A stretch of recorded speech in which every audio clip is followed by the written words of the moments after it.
okay?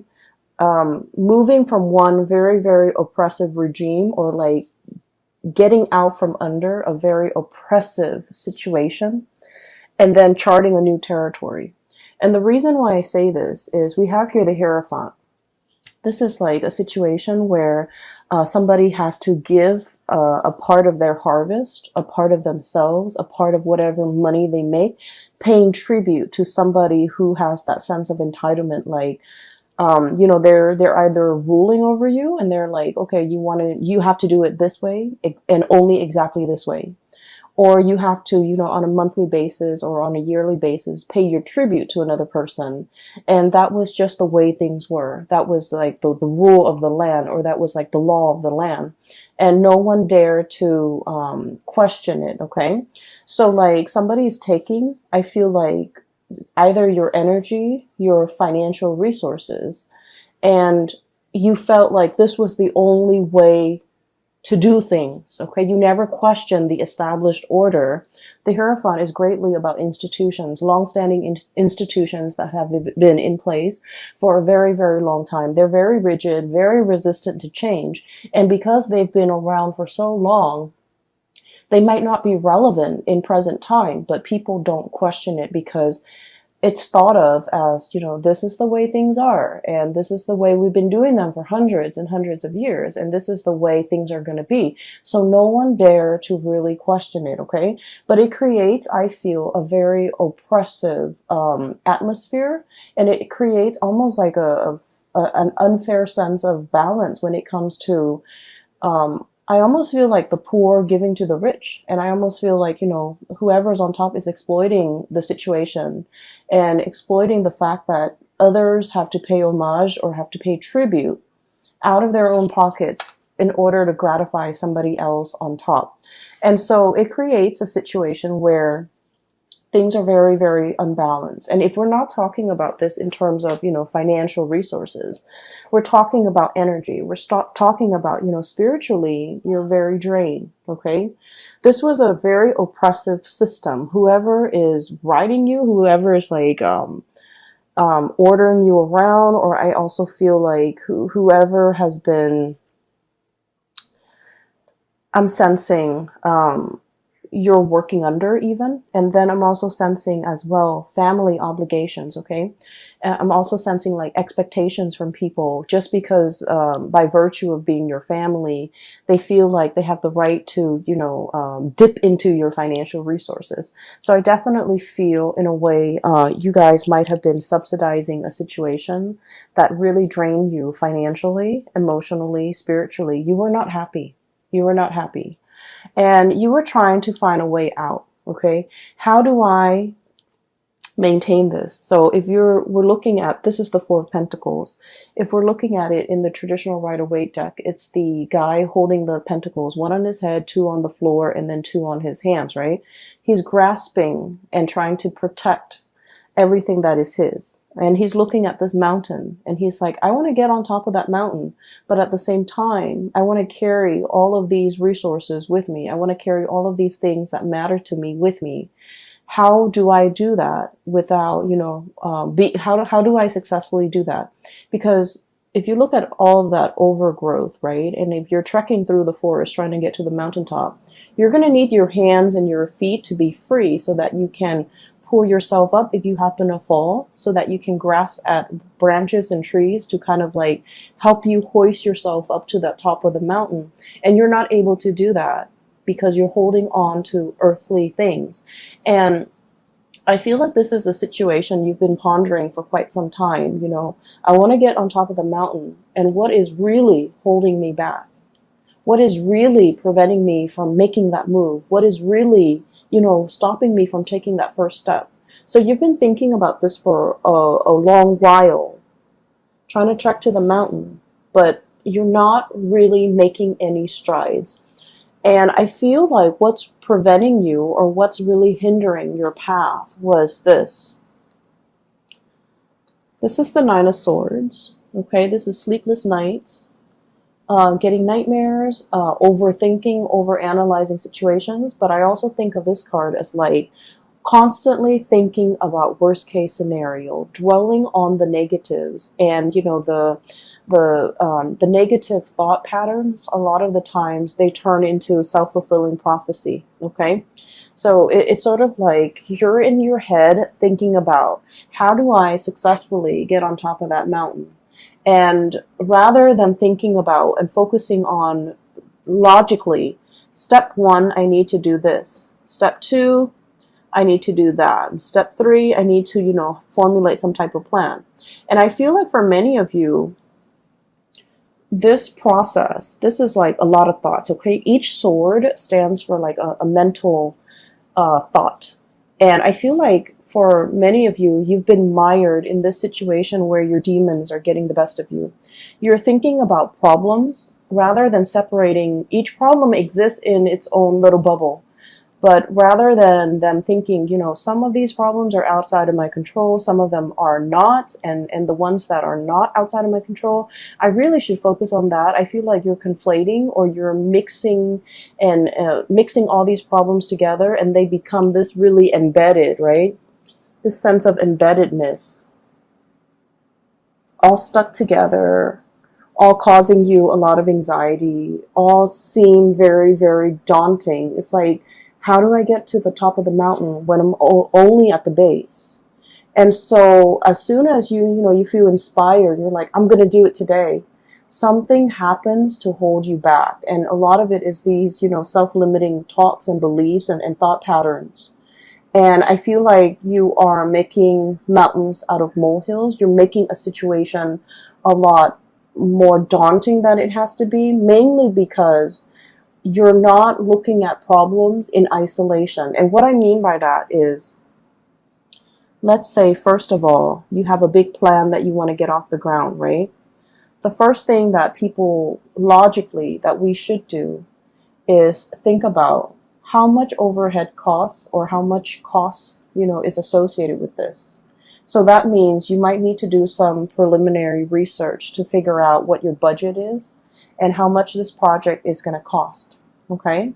And then you're going to go out and kind of crowdsource, brainstorm from other people and figure out, hearing from experts or getting advice, to get a price range of how much this is going to cost, who I should talk to get this off the ground. So each of those steps need to exist in isolation. And I feel like you're jumping the gun. You want to get to the top, but you're not thinking about each of the steps that are necessary in order to get there. So I feel for some of you, there's a situation here that it seems like it's running ahead of you, and it's like the longer you wait, the further and further and further away it is from you. It's almost like you're losing your grasp. You can't really get it back. You can't really draw it back into your orbit because it's distancing itself. Okay. So I also feel like for some of you, this is a person, okay, who might be distancing themselves. And I also feel like there's a lot of guilt associated with the relationship between you and this person. For some of you, it could be a family relationship. For others, it could be like a love type of a relationship. And I feel like it's escaping your grasp. And I also feel there's a lot of guilt associated with it. Like, I should have done things differently. I should have told them how I felt. I should have, I should have given them the time of day, or I should have, done things just differently. I should have invested more time, more emotions into that. I should have let them know how I feel. I should have been upfront and honest with them. And I feel like, they're escaping your orbit. Okay. So I definitely feel like there's some guilt associated with it. Going back to your main storyline, what I do sense here is there is a huge, this is like impetus, this is drive, ambition. Okay, we have here the King of Wands, and this usually indicates somebody who's like in charge of their domain. He's scanning the horizon, looking out at the abundance that he has created for not only his empire, for himself, but for all the people that he rules. Okay, this is someone who's very, very responsible. The way I'm reading this energy is that you're in a great, powerful position of leadership. Okay. You care about the people that have been very loyal to you. You care about their well-being. And I feel like it's almost like ruling with a very benevolent hand. Okay. Understanding that I'm not going to exploit this power differential. If you do well, I do well, and our kingdom is going to do well. So understanding that even if others pay tribute to you, you can't exploit that relationship. You can't exploit the power differential to keep them oppressed. You have to kind of like take care of the people that are under you. And I feel like many of you, you're coming into a profound sense of it's like understanding how power needs to be controlled. There was a situation here where someone in a position of power was very tyrannical, controlling, and exploited that power of position. And we're shifting away from that into a new way of doing, like a paradigm shift, where someone in a position of power is very benevolent, okay? They can be hard if they want to because the King of Wands is very much authoritative, okay? But this person is also very paternal. They take care of people. They're very loyal to their subjects. And because of that, they garner a lot of respect and trust from their subjects. They're seen as someone who is not afraid to get their hands dirty if push comes to shove. And they're seen as someone who, you know, is constantly very vigilant, sees all, resolves problems, and really, really care about the well-being of other people. So I feel like you're understanding how power is to be used rather than abused. You're understanding as well that, you know, taking care of the people that matter to you or the people that have been very, very loyal to you, treasuring, valuing, and being available to those people means a lot more to you now. And what's on top of this card here is the Six of Pentacles. And the Six of Pentacles this is a major, major card about karma, okay? This is a situation where the poor is paying tribute to the rich to the point where they're financially, emotionally depleted, okay?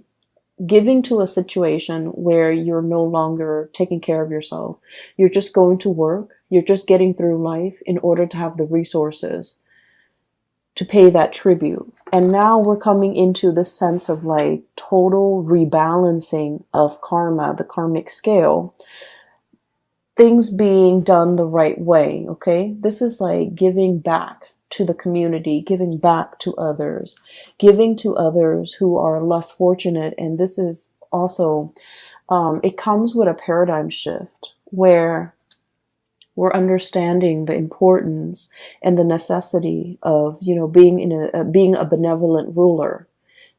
You can still rule with an iron fist, but you can still be loving and warm and gentle and benevolent. And you can also, you know, give back to the people, especially that really need it. For many of you, I'm seeing major career changes here. Some of you might be in that corporate environment and you're just like, no, this is too taxing, too stale. I'm already at the top and I don't like the vibe. I don't like the atmosphere. I don't like the environment where, it's like a social, you know, like the climbing that corporate ladder, getting yourself to the top. And once you've made it to the top and you have this bird's eye view and you're just like, this is not really jiving with me. This is not where I want to be. And this is not something that I want to do long term. And so I'm seeing a major career path, a major shift where you are possibly working more at the grassroots level and thinking about what you need to do long term and what you need to kind of, what you need ultimately to be happy. And so I'm seeing some of you thinking about major change in your career, a major shift of focus when it comes to like how do you yield power, how a good leader is supposed to rule, how to be a good supervisor, how to be a good leader, how to, you know, inspire others rather than like oppress others. Okay, so this is really cool. You know, Capricorns are oftentimes like seen as people who are like who are very like career ladder oriented, and they're seen as people who will throw other people under the bus.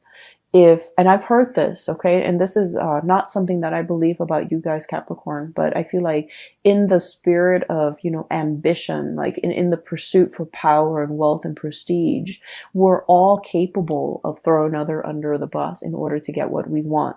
And I feel like, you know, being that goat on the crevices of mountains, and you know, you never falter. You jump from one small crevice to the next, and you always land on your feet, and you know how to do it well, and you know how to do it very, very stealthily and very, you know, successfully. But I feel like once you get to the top of the mountain, you're just like, oh, that's it, I'm already here, and you're looking for the next mountain to conquer. And I feel like there needs to be a little bit of a paradigm shift regarding, you know, what is the ultimate end goal? Is it just to prove to myself that I can conquer mountain after mountain? Or is it, you know, or should there be more of a humanitarian slant to the work that I'm doing, trying to help others, trying to, you know, once you're on top of that mountain, I feel like you're in the best position to tell other people what the view from that mountain looks like, okay? And you're able to tell others, I've been there and here's what I learned. And here is how you can, you know, get there because I've been there. And here are the things that you should avoid. And I know this because I'm speaking from personal experience. So I feel like you have a wealth of experience and knowledge because you have already been there and done that. But for some reason in the past, you might not have shared this technique with other people. So we're moving into this month where you are becoming a lot more generous, where you are sharing your hard-earned lessons. You're sharing it with other people to save them from having to do the legwork, to save them from having to reinvent the wheel. And I feel like in the past you might have shared it, but in a very Capricornian, you know, like a man of few words type of way. You should do it like this. But I feel like you have to soften that approach a little bit and tell others, hey, I'm telling you to do this because I've done it. Okay. I've been there. I've done everything that you have done and it didn't really work out. And here are the reasons why. And I've done it this other way and it worked out in half the time. And so framing it like that to allow others to understand that you're not just speaking from, you know, you're not just talking to talk. You're talking with skills and expertise and years of experience backing up everything that you say. And I feel like that's going to save somebody, you know, a lot of legwork. They don't have to reinvent the wheels. They can work off of what you're working off of, okay?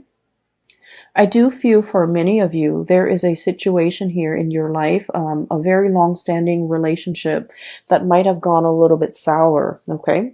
And we have a situation here where there was a vow, there was a promise, okay?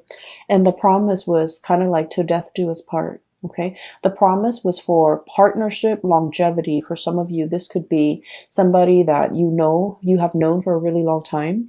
They know your family. You've took them around to introduce them to your family. They've taken you around to introduce you to their family, vice versa. This is a partnership where two people might have known each other since childhood. There is a tremendous degree of like trust. Okay, you know this person inside and out, and you trust this person wholeheartedly. They likewise know you inside and out. And then I also feel like there's a immense sense of like trust, love, respect, and you know the whole nine yards. Like that whole ball of it's like all the reasons that you have for caring about this person, for trusting them. Everything is so like embedded. Okay, like the shared experience, the shared ambition, the shared dreams. Like the two of you feel almost as if you have been through so much together.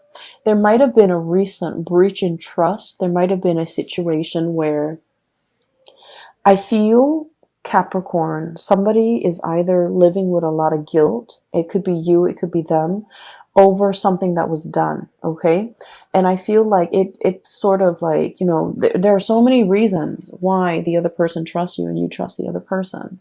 But at the same time, one unexpected move, one action that is done out of character can really make you or the other person distrust the future, the viability, and the continuity of this friendship, this business relationship, or this relationship.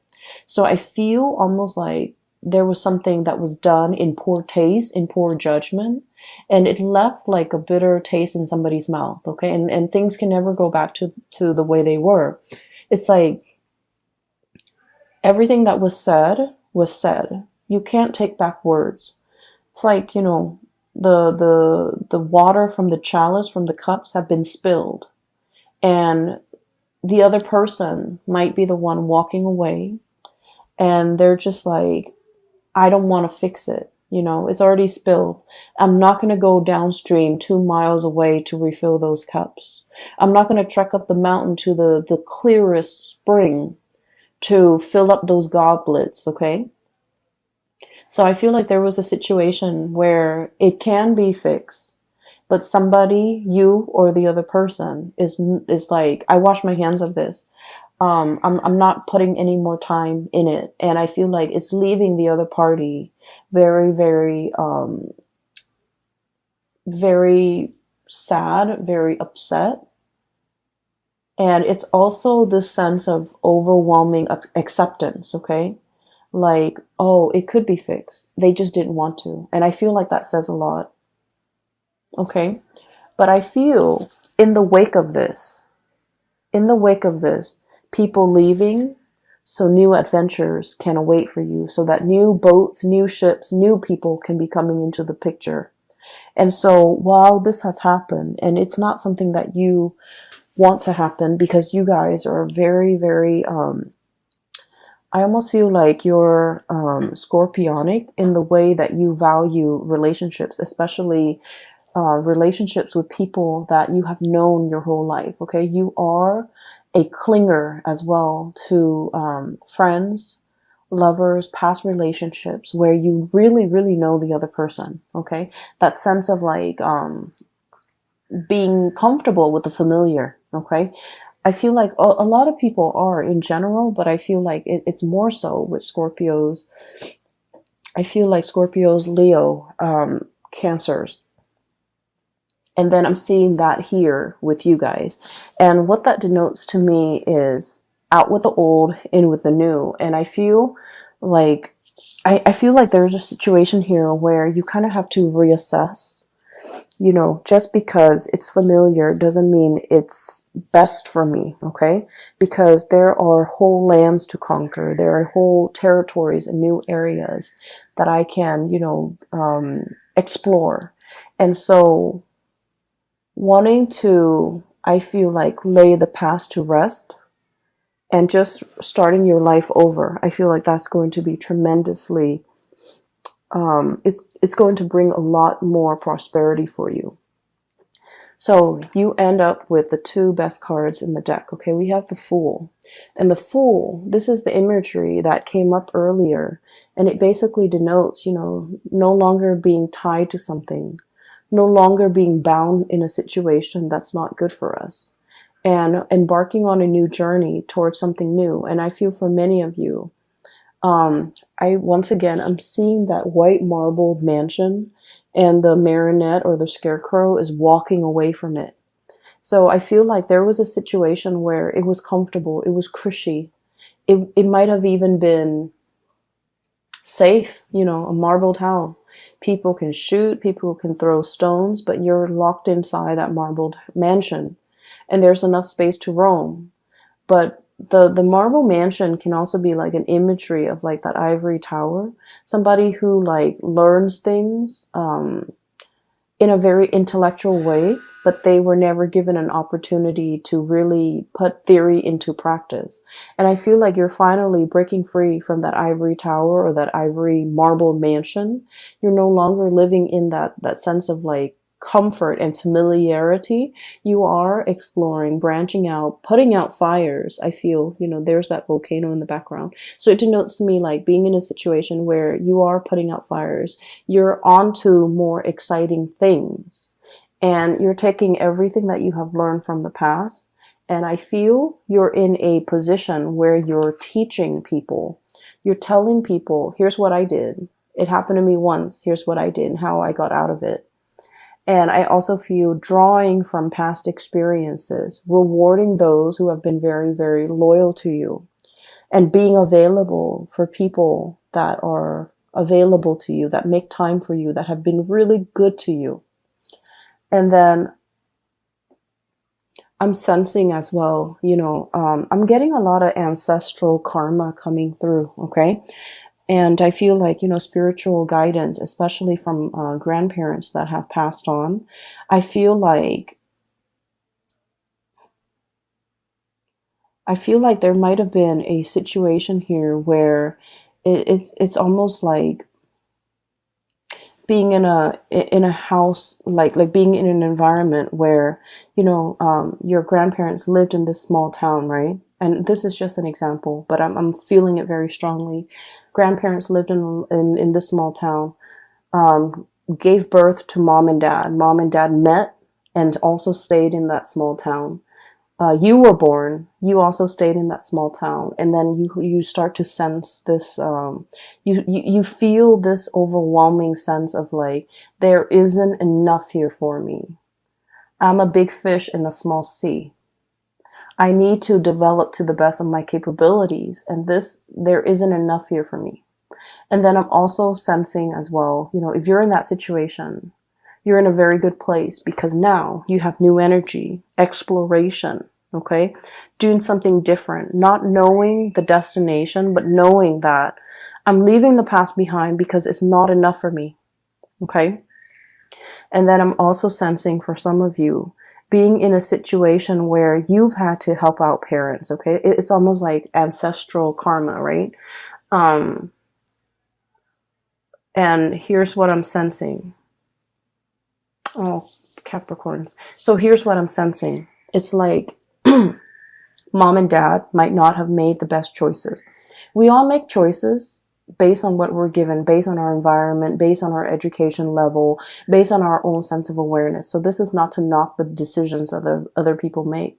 But I also feel like, they might have been in a situation where it was survival. Okay. So they did the minimum, the bare, like taking care of the bare necessities. And so growing up, you felt like you lacked that guidance. You lacked that mentorship. You lacked that, you lacked somebody holding your hand and telling you, hey, don't do that. You should do this instead because this is going to get you where you need to be. Okay. And I'm seeing, people like, whose parents were, for example, college educated, they can walk their children through the college process. So for example, you have to take the ACT, you have to take the SATs, you have to do that by your junior year so that by your senior year, you have to load up on all these college prep classes so that colleges will look more favorably upon you. And you have to do extracurricular activities. You should also enroll in, extracurricular activities outside of class. So like that guidance, I feel like some of you guys didn't have that. And by the sweat of your brows, the calluses on your fingers, you've had to go about it on your own. You didn't have the guidance. You didn't have the hand holding. And so you were in survival mode. You fought your way and you've had to do it on your own. And I feel like along the way, it's made you really strong, but I feel it might have made you a little bit callous, okay? Kind of like, oh, well, I did this, so everyone needs to be able to do it too, right? And so I'm sensing here, there's a sense of like a paradigm shift, okay?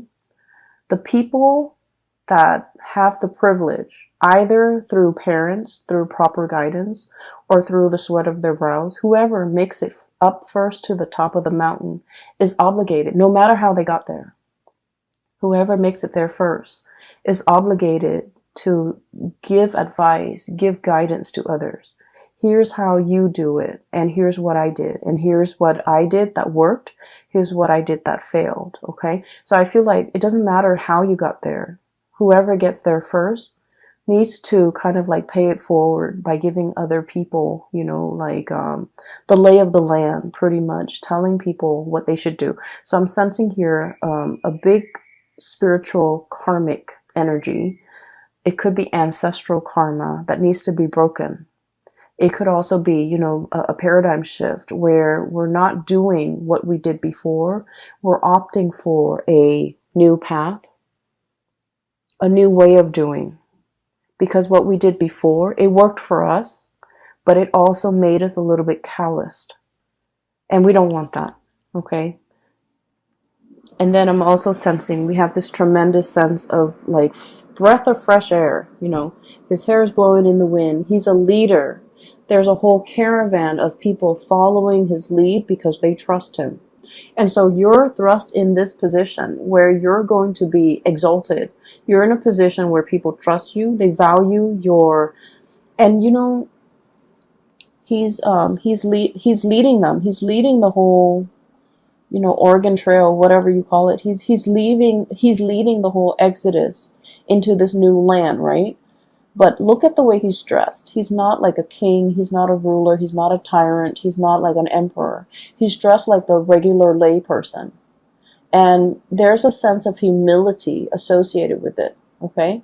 It's like being one with the people in order for them to accept you. And, you know, this is not about proving anything to anybody. This is just like living a very, very humble life, knowing your roots, knowing where you come from, knowing the struggles of other people so that you can adequately lead them in the right direction. So I feel like there's a shepherd energy about you guys for this month of October.